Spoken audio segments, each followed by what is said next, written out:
My wife rejected me for months, always saying she was too tired, no affection, no warmth, nothing.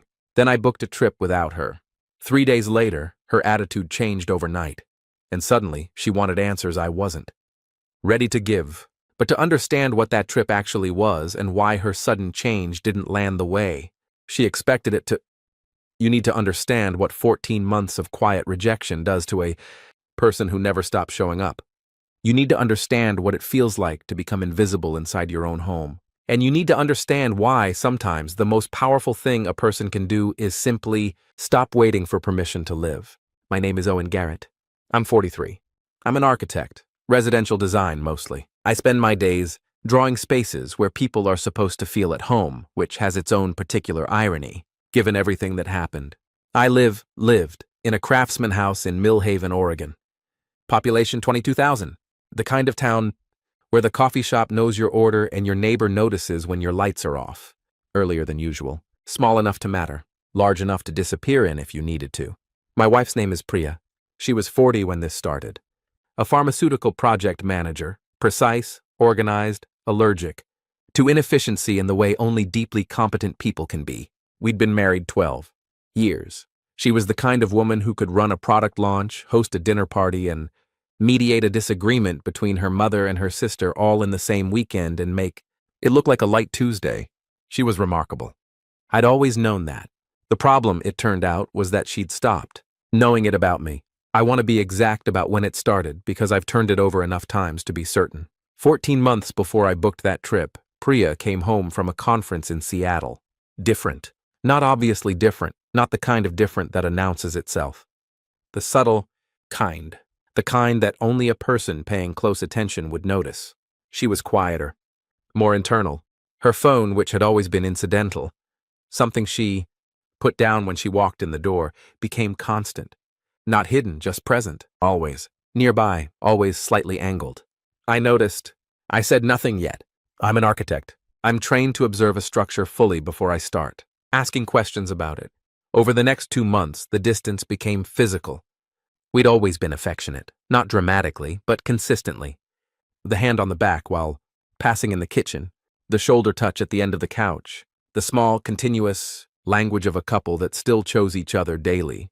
It stopped. Not suddenly. Gradually. The way temperature drops in autumn. You don't notice each individual degree, only that one day you reach for something warm and realize you needed it for weeks. When I reached for her hand in October, she shifted. Naturally. As if adjusting her position. As if it was about her comfort and not about my hand. I reached less after that. By November, too tired had become the complete vocabulary of our evenings. I want to be fair here, because fairness matters even when it's inconvenient. Priya worked hard. Her role was demanding. Project management at scale is genuinely exhausting, and I knew that, respected it, accommodated it. But there's a difference between too tired tonight and too tired for the past 11 consecutive weeks. One is a fact, the other is a message. I started paying attention to the message. She wasn't too tired for her Saturday morning calls with her college friend Mira. Those ran 90 minutes easy, and she laughed in a way I hadn't heard directed at me in months. She wasn't too tired for the book club she'd joined in September, or for the 2 work dinners she attended in November that ran past 10. She was specifically, selectively tired in the direction of me. I'm an architect. I understand negative space, what's defined by what isn't there. The shape of what Priya was avoiding had become very clear. I just hadn't decided what to do about it yet. December brought the holidays, which paper over most things with obligation and noise. We survived Christmas with her family, New Year's with mine, the full performance of a couple that was fine, just busy, just tired, it's been a long year. In January, I tried to talk about it directly. We were in the kitchen on a Sunday morning. She was making tea. I was at the table with my coffee. The kind of quiet domestic morning that should have been easy. Priya, I said, I need to ask you something, and I need you to hear it as a genuine question, not an accusation. She turned. Her expression was careful, the project manager face, the one that meant she was already calculating responses. Are you happy? I asked. A pause. Of course I am. With us. In this marriage. Are you happy? She set down her mug. Why are you asking me that? Because we haven't touched each other in 2 months. Because you flinch when I reach for you. Because I feel like a roommate you're politely tolerating, and I'd rather know what's actually happening than keep pretending I don't notice. The room was very quiet. I've just been stressed, she said. I know work has been hard. I know you're tired. I'm not criticizing your tiredness, Priya. I'm telling you that I miss you and I'd like to know if you miss me. She looked at me for a moment with something I couldn't read. Then she said, I do. I need some space right now. Can you give me that? I've been giving you space for 2 months. I know. A little more. Please. I looked at my wife. 12 years. I nodded. I gave her more space. Before we go any further, if this story is already sitting heavy with you, please subscribe, drop a like, leave a comment, and share this so more people find it. It genuinely matters. Now back to Owen Garrett and what a little more space costs when you keep paying it. February. March. The space I kept giving didn't fill with anything. It just stayed space. I want to tell you I handled those months with perfect grace and equilibrium. That would be a lie. What I actually did was work more. I took on an extra residential project, a full renovation of a 1920s bungalow in the hills outside town. I went to the gym at 6 a.m. before she woke up. I cooked dinners that I ate alone half the time because she was working late. I read more, slept less, and became very good at occupying my half of a life that felt increasingly like it had been, quietly divided without a meeting. My closest friend, Marcus Webb, a structural engineer I'd known since grad school, the kind of person who speaks in load tolerances and honest assessments, had dinner with me in March. He looked at me across the table in the way of someone who'd been watching something deteriorate and was deciding whether to say so. Talk, he said. I told him. All of it. The months of distance, the too tired, the space that kept being needed, the Sunday morning conversation that had changed nothing. He was quiet for a moment. What does she say when you ask what she needs? More space. And you keep giving it. I don't know what else to do. He turned his wine glass slowly. Owen, in structural terms, when a load-bearing element keeps being asked to accommodate more stress without any redistribution of weight, what happens eventually? It fails, I said. Right. Not because it was weak, because it was asked to carry more than any single element can carry alone. He looked at me. You've been carrying this for 14 months. What are you doing for yourself? I didn't have an answer. When's the last time you went somewhere? He asked. Just you. Just because you wanted to. I thought about it. I don't remember. That, Marcus said, is the problem. I booked the trip on a Thursday evening in April, not impulsively. I'd been thinking about it for 3 weeks after that dinner with Marcus. Thinking about it the way I think about design decisions, circling it, considering it from different angles, understanding what it was and what it wasn't before committing. It wasn't a statement. It wasn't a provocation. It wasn't a test. It was something I needed that I'd stopped letting myself need. 3 days in a place that meant something to me. The Oregon coast, specifically a stretch near Cannon Beach that I'd visited once in my late 20s before marriage and mortgages and the beautiful weight of a shared life. I'd always meant to go back. I booked a small rental house, ocean view. No itinerary, sketchbook, coffee, long walks, 3 days of absolute ownership of my own time and presence. I told Priya at dinner that Thursday. I'm taking a few days, I said. Cannon Beach, end of the month. Long weekend. She looked up from her plate. We're going to the coast? I am, I said. You've been needing space. I figured I'd give us both some. Something moved across her face. Too fast to catalog entirely. By yourself? Yes. For how long? Thursday to Sunday. She looked back at her plate. Okay, she said. That was Thursday. By Sunday, something had changed. I noticed it in small things first, the way I always notice things. She made coffee for both of us. Sunday morning without being asked. She'd stopped doing that in October. She sat at the kitchen table instead of taking hers to her office. She asked about the bungalow project, specific questions, the way she used to engage with my work before she stopped engaging. Monday evening she was home before me, unusual, and had started dinner. Tuesday she touched my arm in the kitchen. Brief, light, but deliberate, not an accident of proximity. I registered all of it. Said nothing. Continued normally. Wednesday evening she sat next to me on the couch, not at the other end, next to me, while I was reading. She didn't say anything for a while. Then, Tell me about the house on the coast. The rental. Small place. Deck facing the water. Quiet. It sounds nice. I think it will be. A pause. Is someone going with you? I turned a page. No. You just want to go alone. I need some time, I said simply. The same words she'd given me for 14 months. I wasn't being cruel with them. I was being accurate. She was quiet for a long moment. Owen, she said. Can we talk? We are talking. I mean really talk. About us. I closed my book. Looked at her. Waited. I know I've been distant, she said. I know it's been hard. I know I keep saying I need space. And I know that isn't fair to you. No, I agreed. It isn't. She blinked. I think she'd expected something softer, reassurance, the habitual, smoothing over I'd been providing for over a year. I want to understand what's happening with us, she said. I want to fix it. I'd like to understand it too, I said. I've been trying to for 14 months. I know. I'm sorry. Priya. I turned to face her fully. I need to ask you something, and I need a real answer. Not a managed one. Not the answer that keeps the conversation comfortable. A real one. She held my gaze. Nodded. Is there something you haven't told me? The question sat between us. She didn't answer immediately, which was its own kind of answer. Priya was never slow with words. Her silence was information. It's complicated, she said finally.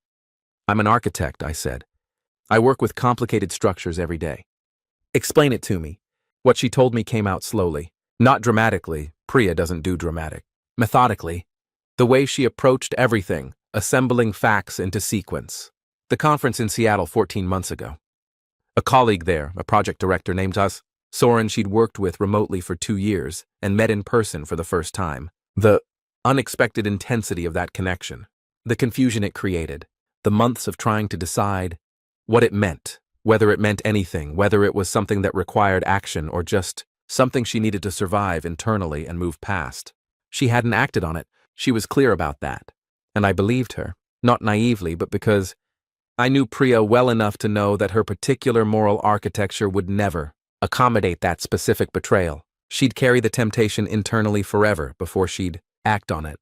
But she'd been carrying it. And the weight of carrying it had redirected everything. The warmth, the presence, the small daily choices of intimacy. Away from me, because being close to me, while managing that internal weight felt like a lie she wasn't willing to tell. So she'd maintain distance instead, to be honest, in her way. I sat with that for a long moment. You pulled away from me to stay honest with me, I said. I know how it sounds. It sounds like you made a decision about our marriage without including me in it. Yes, she said quietly. That's what I did. And Soren now? Remote. Professional. I've kept it appropriate, but you still think about it. A pause that was too long to be a no. Less than before. What changed? She looked at me. You booked a trip without me. I waited.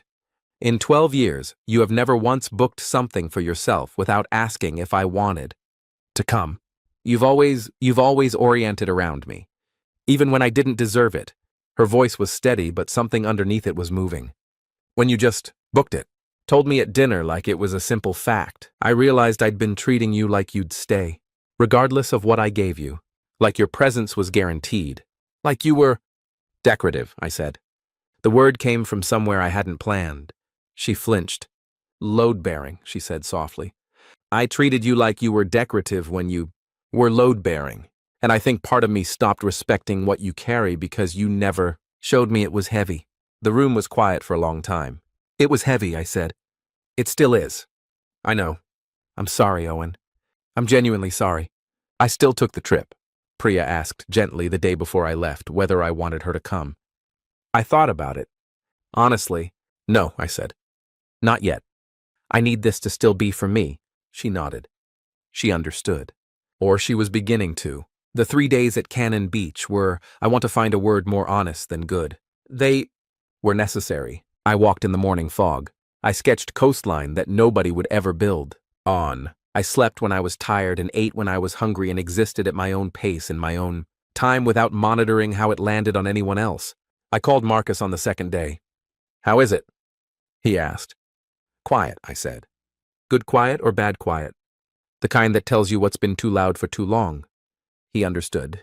And Priya? I told him what she'd said. He listened without interrupting, a quality I'd always valued in him. What are you going to do? He asked.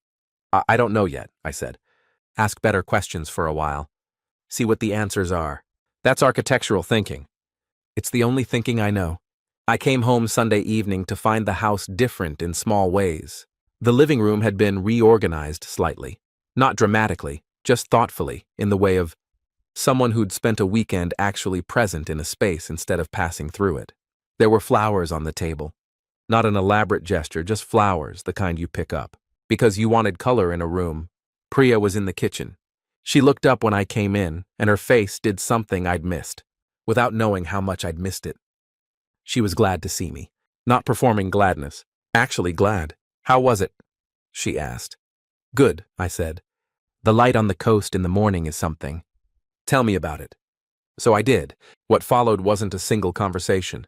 It was many, some with each other, some separately, some with Dr. Laura Kessler, a therapist we started seeing every other week who had the particular gift of asking the question that was already in the room, but that neither of us had wanted to be first to say. In one of those early sessions, Dr. Kessler asked Priya something I'd been circling for months. When you chose distance over honesty with Owen, what were you afraid would happen if you told him what you were feeling? Priya was quiet for a long moment. That he'd leave, she said finally. And instead? He almost did. Just quietly, without telling me. Dr. Kessler let that sit. Owen, she said, turning to me. When Priya pulled away, what did you do with that? I accommodated it, I said. I kept giving her what she asked for. Why? Because I thought if I was patient enough, present enough, steady enough, it would come. Back. She would come back. And what did that cost you? I thought about 14 months of 6 a.m. gyms and eaten alone dinners and reaching for a hand. That shifted away, more than I let myself admit. What would have been different if you'd admitted it sooner? I might have booked a trip earlier, I said. Priya looked at me. Something shifted in her expression. Tell me what you mean by that, Dr. Kessler said. I mean, I kept making myself smaller to fit the space she gave me. I stopped taking up the room I was entitled to in my own life. And the moment I stopped doing that, the moment I just booked the thing I wanted and told her at dinner like it was a simple fact.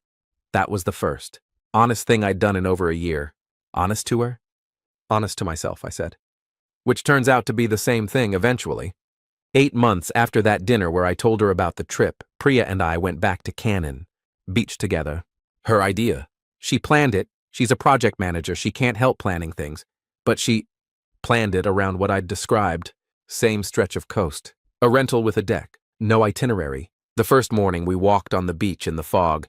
She reached for my hand. I let her take it. We walked for a long time without talking. The ocean did what oceans do. Made everything else seem appropriately sized. I want to ask you something, she said eventually. Ask. When you said enjoy what comes next, at dinner, when you told me about the trip, what did you mean? What was next in your head? I thought about it honestly. I didn't know exactly, I said. I just knew something had to change. And I knew I was the only one in the position to change it because I was the only one who'd admitted to himself how bad it had gotten. Were you going to leave? I was going to find out who I was without performing patience, I said. Where that ended up? I didn't know, but I knew I couldn't keep being smaller than I was to fit the space being offered. She was quiet for a moment. I'm glad you booked the trip, she said. So am I. I'm glad you didn't give me more space. I almost did. I know. She held my hand tighter. Owen, I'm choosing this. I want you to know that. Not because it's familiar or safe or because Soren didn't work out the way some part of me imagined. Because I want this. You. Us. The quiet house and the morning coffee and the way you notice everything without making noise about it. That's a specific list, I said. I've had time to make it. The fog was lifting off the water. Down the beach, someone was flying a kite. Red, patient, making use of the wind instead of fighting it. One condition, I said. Name it. When something is heavy, you tell me. Not after 14 months. Not when I book a trip and your silence breaks, when it's happening. Yes, she said. Same to you. Same to me, I agreed. We kept walking. The ocean stayed constant beside us, which is what oceans do. They don't negotiate with the shore. They simply keep arriving, and over time, that consistency is its own kind of transformation. Here's what I know now that I didn't know 14 months before that trip. Steadiness is not the same as passivity. Patience is not the same as permission. And the most powerful thing a person who has been quietly carrying too much can do is not explode, not confront, not perform their pain for an audience. It's simply to stop making themselves smaller. To book the trip, to say I need this without apology. To take up exactly the space you're entitled to and let that simple act of self-respect do what no argument ever could. Priya didn't change because I demanded it. She didn't change because I cataloged her failures, or threatened consequences, or made her feel the weight of what she'd cost me. She changed because she saw me, finally, as someone who existed fully and separately and completely, someone who would be okay, genuinely okay, with or without her participation. And that, not any clever words, not any ultimatum, was what reminded her what she actually had, what she'd been too tired to see, what she almost lost. Subscribe if this one found you at the right time. New story every week. And tell me in the comments, what was the moment Owen should have booked that trip sooner? Let's talk.